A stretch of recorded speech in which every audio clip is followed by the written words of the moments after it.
Okay, let's do this. Hey guys, BikeBlogger here. It's just after lunchtime, on my way back to work here. It's Monday. Today I wanted to talk about helmets, bicycle helmets.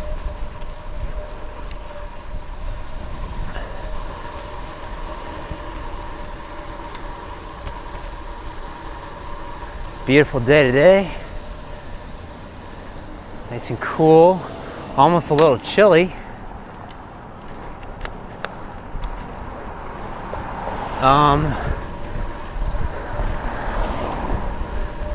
So yeah, it's a good idea to wear a bicycle helmet, even though it won't really protect you in a fast-moving crash. It will protect you from a fall, though, a slower-moving fall.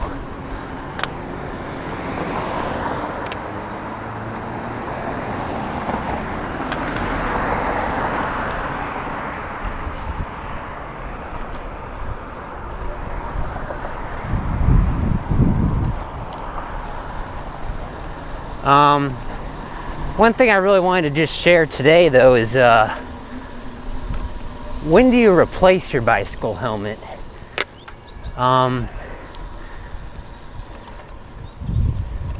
Generally, I replace my bicycle helmet when either it's been dented once or it just, I don't know, it seems really old and smelly and nasty. But that leads me to something else I wanted to discuss, which is how to clean a bicycle helmet. And there's a really simple trick to doing it, which some of you may know about, some of you may not.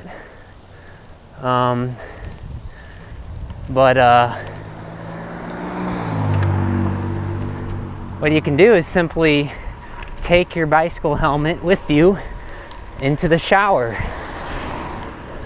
or bath, I suppose.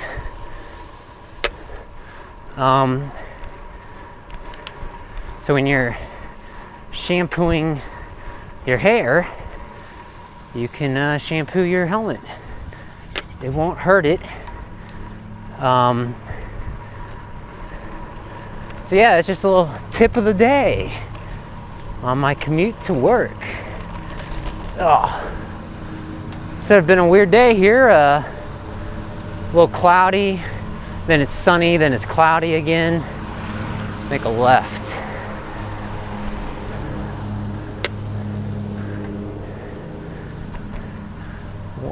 Another thing I just noticed as I was leaving, I was taking the dust cap off of my tire valve stem. That thing you stick the your tire pump to pump up your tires, that little stem. Well, as I was unscrewing the valve dust cap, which is a little plastic cap that goes over the valve, I was on there so tight that when I unscrewed it, I actually unscrewed part of the valve body, the part of the stem, and poof, a bunch of air, I hope I didn't spit on the camera, a bunch of air popped out of the tire, actually all the air. So that gave me a little startle, but I just screwed it back on. I think I'm okay. I think that's meant to come off. I'm not sure why. Maybe for I don't know, maintenance or replacement or something. But yeah, I'm fine now, I think. I'm gonna do a little research here. I'll maybe post a little link in the description about it. But yeah, so another tip of the day: do not screw that dust cap on really tight. I put on there, so I mean, I don't see how you could really do that, but for whatever reason I screwed it on really tight, and I ended up unscrewing the valve stem. Hopefully it doesn't mean I need to replace my tube for some reason. Hopefully it's not an issue. So we'll take a look at that, and I'll post any info I find out about it in the description below. We're about halfway to work now. Feels great outside. It's gonna be a little chilly going home, I know though. Wearing shorts.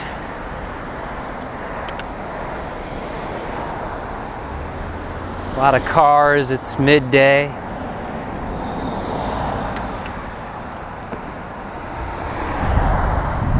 There's 3 lanes of traffic, so I have to wait for them all to clear if I want to get in the far left lane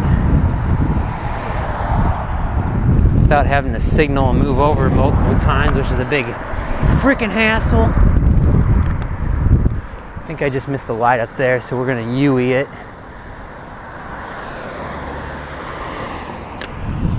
Do this.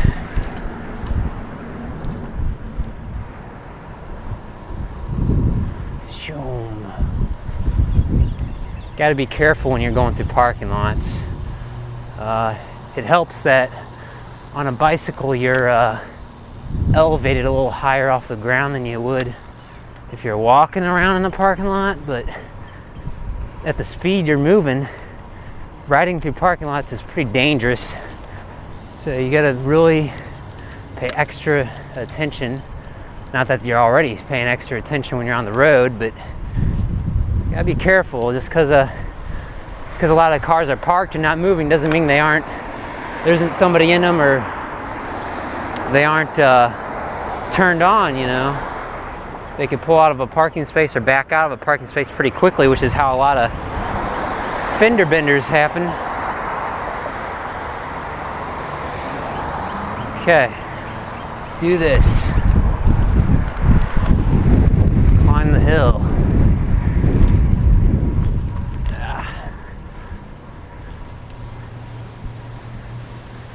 So yeah, what else about bicycle helmets? Make sure it fits right. Make sure it's not too loose or too tight. It can be just as bad to have too tight of a helmet. You need it to fit right. So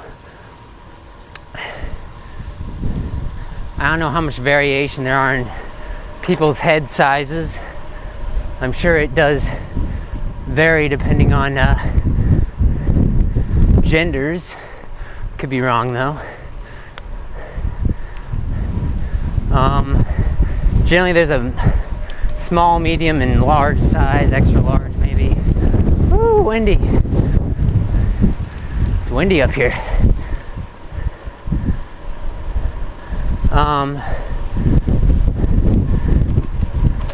When you put it on, my gosh, most of you people already all know this.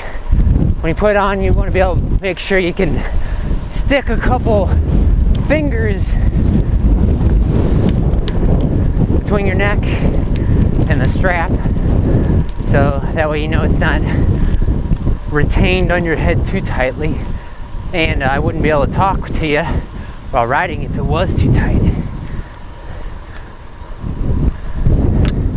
The helmet should not wobble around. That's sort of a problem with bike cameras, helmet mounted bike cameras, is that feeling pretty good right now. Usually I do these commutes in the morning. I'm pretty tired, not as energetic. With the helmet mounted bike camera, that can add quite a bit of weight to your helmet. And in any weight, even the lightweight cameras, can feel like a lot. And you really want to make sure it does not shift your helmet around. You're going to get bad footage anyway if you do that, if it does that. It's also just really not comfortable. And that's why I prefer not using helmet mounted cams. Also because I think it's even more wobbly than the chest cam, which is pretty wobbly itself.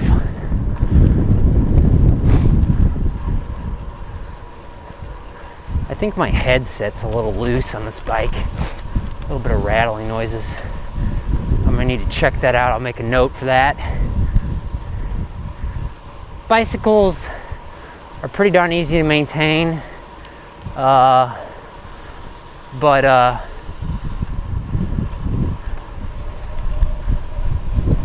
it's nice the guy waited for me. But you know, occasionally you're gonna have issues, things to fix, especially since it's so easy to customize a bike versus a car. I mean, you know, anyone can do it pretty easily. You'll run into a lot of little issues, and you may have to make a lot of different little tweaks to make it work the way you want it to. I think riding a bike's a lot more personal too than driving a car. I don't think there's a whole lot of differences between cars, but then again, I haven't blown a lot of money on cars and trucks and stuff to really speak on that behalf of like, you know, a sports car versus a economy sedan. I know they're different, but for their intended purposes, or supposed intended purposes, I don't think I'd ever buy a sports car if I couldn't, you know, speed down the road on it without getting pulled over and ticketed. Just no fun. Here comes a train. I was gonna go left, let's go straight so we can see the train. Toot toot. I don't know if they do like the trucker horn.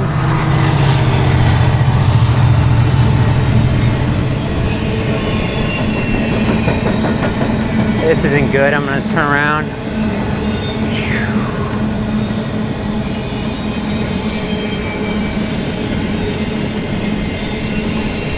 Everyone's backed up in the right turn lane.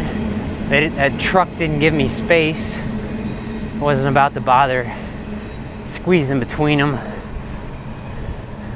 You can just as easily, more quietly go this way. What else?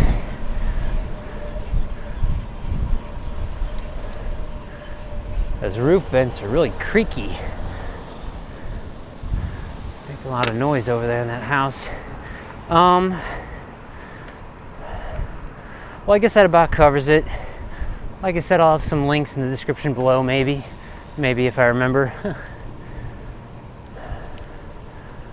And be safe out there. Wear your helmet, if nothing else. You know, it's good public relations for the children, which should be wearing helmets. So, by law, I think, in a lot of areas, not for adults though.